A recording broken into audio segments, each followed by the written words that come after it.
बिस्मिल्लाहिर्रहमानिर्रहीम। अस्सलामुअलैकुम नाज़रीन कराम, नई वीडियो में आपको खुश आमदीद कहते हैं।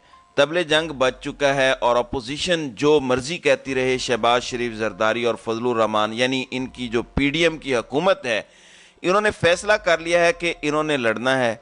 एन मौके पर आप देखेंगे कि आसिफ जरदारी कट मार के पीछे निकल जाएगा, लेकिन जो सूरत हाल अब पैदा हो रही है वो शहबाज शरीफ के लिए इतनी भयानक है कि शहबाज शरीफ इसमें रगड़े तो जाएंगे, शायद वो 5 साल के लिए जेल भी चले जाएं, क्योंकि उमर अता बंदयाल ने इनको छोड़ना नहीं है। अब ये जो घनौना काम करने जा रहे हैं वो बड़ा भयानक है। अब सूरत हाल ये पैदा हुई है कि कल 8-0 से एक फैसला आया था जिसमें रोक दिया गया कि आपने अदालत और चीफ जस्टिस के खिलाफ जो भी रूल्स या पावर्स हैं उनको आप किसी भी तरह कम नहीं कर सकते। शहबाज शरीफ की हुकूमत अब जो काम करने जा रही है वो चीफ जस्टिस को अर्ली रिटायर करना चाहते हैं, यानी उनकी मुद्दत मुलाजमत में कमी करने जा रही है। और इसके लिए असल में उनको चाहिए 2/3 अक्सरियत, 228 अरकान जो उनके पास मौजूद नहीं है। तो 228 अरकान तो उनके पास मौजूद नहीं है, तो अब वो काम ये करने जा रहे हैं कि स्पेशल कानून के तहत इसकी तादाद को कर देंगे 172। ये जरा समझिएगा आप इस बात को, इनके पास 172 अरकान है, 172 अरकान की ये तादाद करेंगे, 172 अरकान की तादाद करके 2/3 अक्सरियत को इसमें कन्वर्ट करेंगे कि पार्लियामेंट का हुजम 172 तक हम कर दें। फिर उसके बाद पूरी तरह ये पावर सस्टेन करने जा रहे हैं, जिसके बाद ये एक लॉ पास कर देंगे, यानी 2/3 अक्सरियत से ये कानून बदल देंगे। कानून बदल कर पूरी तरह ये मेंशन कर देंगे कि चीफ जस्टिस ऑफ पाकिस्तान की मुद्दत मुलाजमत में कमी की जाए। उसके बाद फौरन हो सकता है हफ्ते 2 हफ्ते के दौरान उनको रिटायर्ड करवा दें, 15 दिन में रिटायर करवा दें, और रिटायर करवाने के बाद काजी फायज ईसा को चीफ जस्टिस ऑफ पाकिस्तान बनाया जाए। यानी ये भी कर सकते हैं कि चीफ जस्टिस ने जब से ओथ लिया है तब से लेकर अगले 5, 7, 10 दिन मजीद मिला लें तो उसको जमा कर लें, तो इतनी मुद्दत को ये कह दें कि ये चीफ जस्टिस की इतनी मुद्दत होती है, और ये उसको रूल बना दें।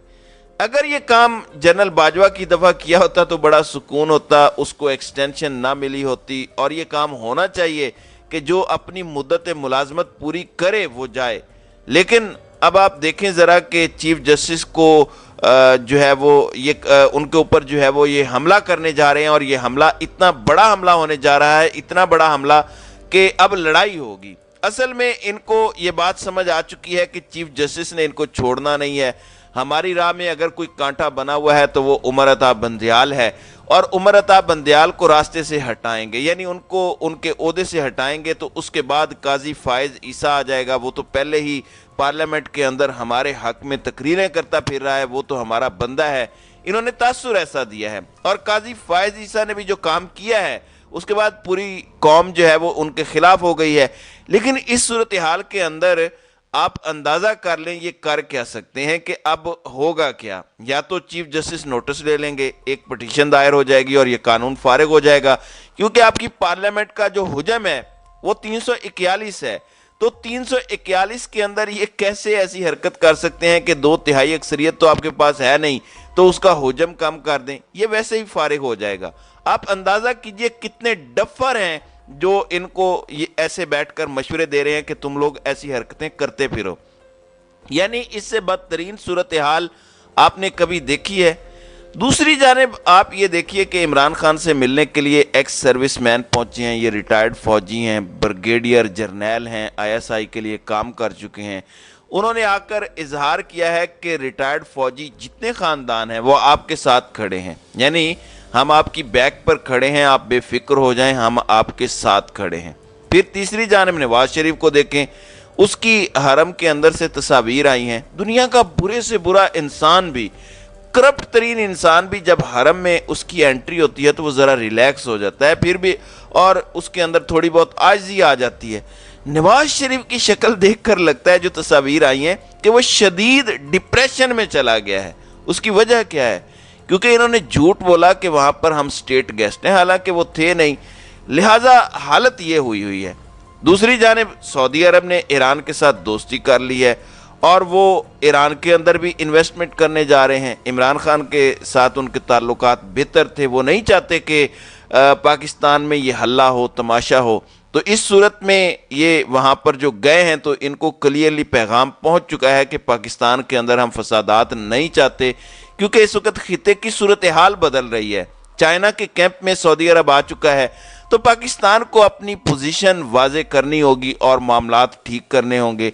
सऊदी अरब अगर आपको पैसे ना दे तो आप 400 फुट जमीन के अंदर जाकर अपनी कब्र में बैठ जाएं, यानी ये हमारी असल औकात हो चुकी है। यकीन कीजिए, अगर हम चाहें मोहम्मद बिन सलमान को अर्ज कर सकते हैं कि वो 100 अरब डॉलर भी इन्वेस्ट कर दे।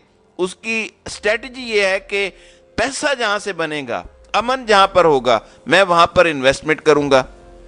अब क्यों अपने मुल्क में उन्होंने अमन कायम किया? आप कभी गल्फ कंट्रीज को देख लें, दुबई को देख लें, क्योंकि वहां धड़ाधड़ इन्वेस्टर आता है, क्योंकि वहां पर अमन है।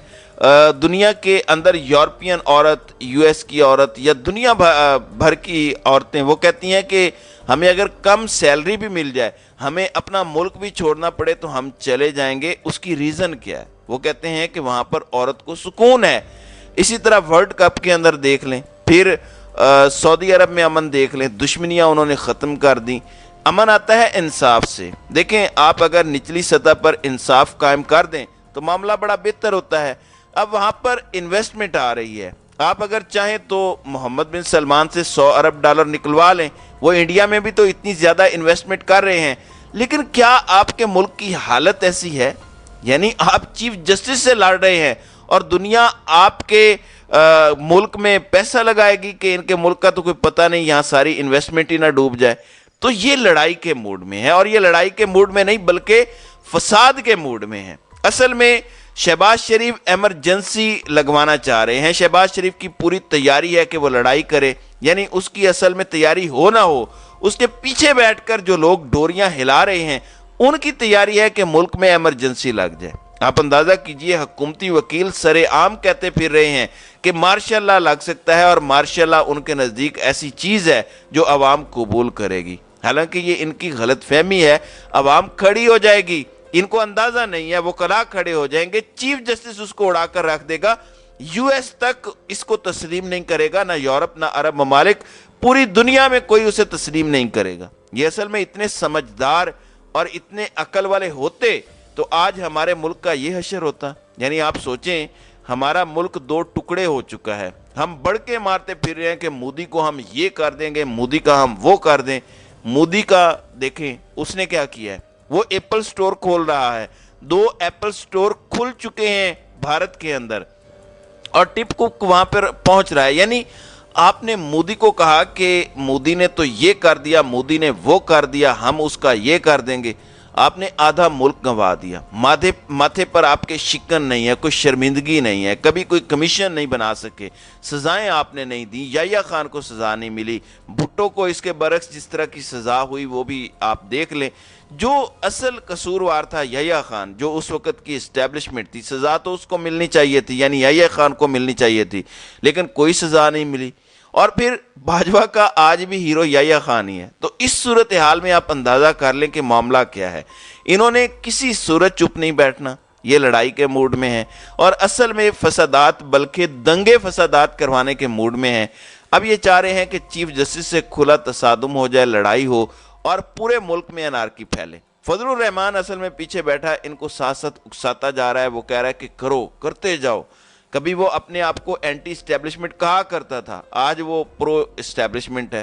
तो ये जो खेल है ये बड़ा ख़तरनाक हद तक आगे जा रहा है। ये असल में क्लियरली तसादुम की तरफ जा रहे हैं, और तसादुम में इन्होंने चीफ जस्टिस को नहीं छोड़ना।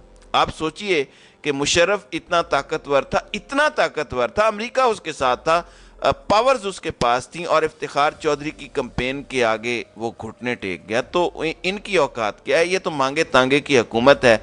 लिहाजा अब खेल जब इतना ख़तरनाक हो जाएगा तो आप देखेंगे कि आसिफ जरदारी बीच में से पतली गली से निकल जाएगा, और जब जरदारी निकल गया तो गेम इज़ ओवर। तो नाज़रीन इकराम, आपकी इस वीडियो के हवाले से क्या राय है? अब अपनी राय का इजहार कमेंट सेक्शन में ज़रूर कीजिएगा।